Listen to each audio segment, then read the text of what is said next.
Please now election of the deputy chairman.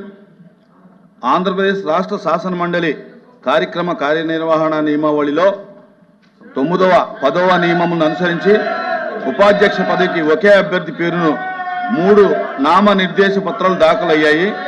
అభ్యర్థి పేరు అభ్యర్థి పేరు శ్రీ తోమాటి మాధవరావు. 3 నామనిర్దేశ పత్రాలను విడిగా ప్రతిపాదించిన వారు శ్రీమతి వరదు కళ్యాణి, శ్రీమతి టి కల్పలత, శ్రీమతి ఎస్ మంగమ్మ. నామనిర్దేశ పత్రాలు సక్రమంగా దాఖలయ్యాయి. వాటిలో ఉన్న ఏకైక అభ్యర్థి శ్రీ తోమాటి మాధవరావు శాసన మండలి ఉపాధ్యక్షునిగా ఏకగ్రీవంగా ఎన్నికైనట్లు ప్రకటిస్తున్నాను. శ్రీ తోమాటి మాధవరావు గారికి అభినందనలు. వారిని అధ్యక్ష స్థానము అలంకరించవలసినదిగా శ్రీ తోమాటి మాధవరావు గారిని అధ్యక్ష స్థానానికి తీసుకురావాల్సిందిగా అన్ని పార్టీల నాయకులను కోరుతున్నాను.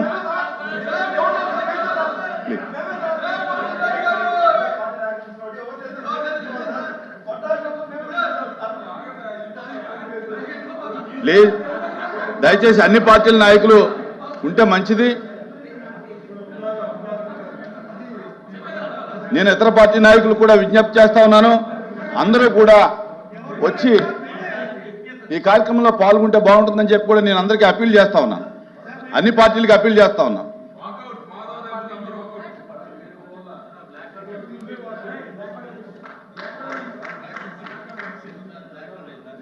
ఈ కార్యక్రమాన్ని ఏకగ్రీవంగా జరగటానికి సహకరించినటువంటి అన్ని పార్టీల యొక్క మెంబర్స్ కూడా నేను ధన్యవాదాలు తెలియజేసుకుంటాను. Please welcome.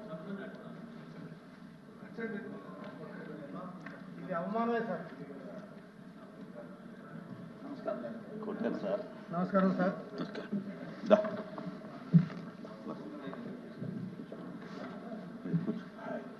Congratulations.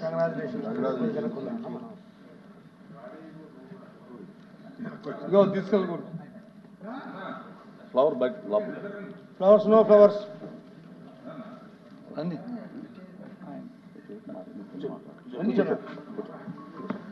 Okay. Deputy chairman గారు నమస్కారం.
Thank you.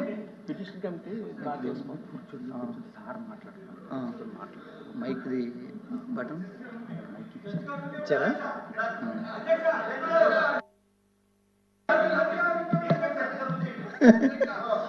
మాట్లాడు.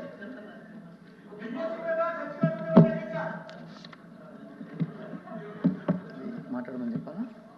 లోపే కదా చేశారా? ఈరోజు ఈ శాసనమండలిలో ఉపసభాపతిగా మీరు ఎన్నికవడం అనేది మా అందరికీ చాలా సంతోషం ఉండేదిగా, చాలా అభినందనలు చేశాం. మీరు ఈ శాసనమండలి జరుగుతున్న దగ్గర నుంచి కూడా మీ తాలూకా కమిట్మెంటు, తమ తాలూకా రెగ్యులేషన్స్ అన్నీ చూస్తూనే ఉన్నాం. మీరు ఇంకా రాబోయే కాలంలో మా అందరికీ అధికార పక్షానికి కాకుండా ప్రతిపక్షానికి కూడా సందృష్టితో చూడాలని, ఈ రాష్ట్ర ప్రజలకి మా పార్టీ మా పెద్దలందరూ తాలూకా ఏదైతే మేము మాట్లాడే కమిట్మెంట్లు ప్రజలకి ఉన్నాయో అవన్నీ 100% జాగ్రత్తగా దాన్ని కాపాడుతూ మేము కార్యక్రమం చేస్తాం, మీకు పూర్తిగా సహకరిస్తాం. అలాగే తమరు కూడా మాకు సరైన అవకాశం ఇచ్చి ఈ సభా సాంప్రదాయాన్ని తప్పకుండా పాటిస్తాం. ఎక్కడ కూడా ఏ డివిజన్ చేస్తామని మీకు సభా సాక్షిగా మేము మాటిస్తున్నాం. మీరు యాక్టివ్గా ఎన్నికైనందుకు మీరు ఈ శాసనమండలికి ఉపాధ్యక్షులుగా మీకు మరొకసారి ధన్యవాదాలు చెప్తూ అభినందన చెప్తున్నాం. కానీ దురదృష్టం ముఖ్య విషయం, ఇవాళ అధికార పక్షం వచ్చి ఈ తాలూకు ఎన్నికలు లేకపోవడం అనేది స్వాతంత్రం వచ్చిన తర్వాత, నాట్ ఓన్లీ ఈ సెషన్, ఈ దేశంలో ప్రజాస్వామ్యంలో చట్టసభలు ఏర్పాటైన తర్వాత, ఈ రాష్ట్రంలో ఈ చట్టసభలు ఏర్పాటైన తర్వాత, ఉమ్మడి రాష్ట్రంలో కానీ ఈ రాష్ట్రంలో కానీ అంతకు మద్రాసు రాష్ట్రంలో ఎప్పుడు కూడా ఇలాంటి పరిణామం జరగలేదు. దీనికి ముందే ఒక 5 నిమిషాల ముందే మంత్రి గారు మనోహర్ గారు వచ్చి వారి రూల్స్ గురించి రెగ్యులేషన్ గురించి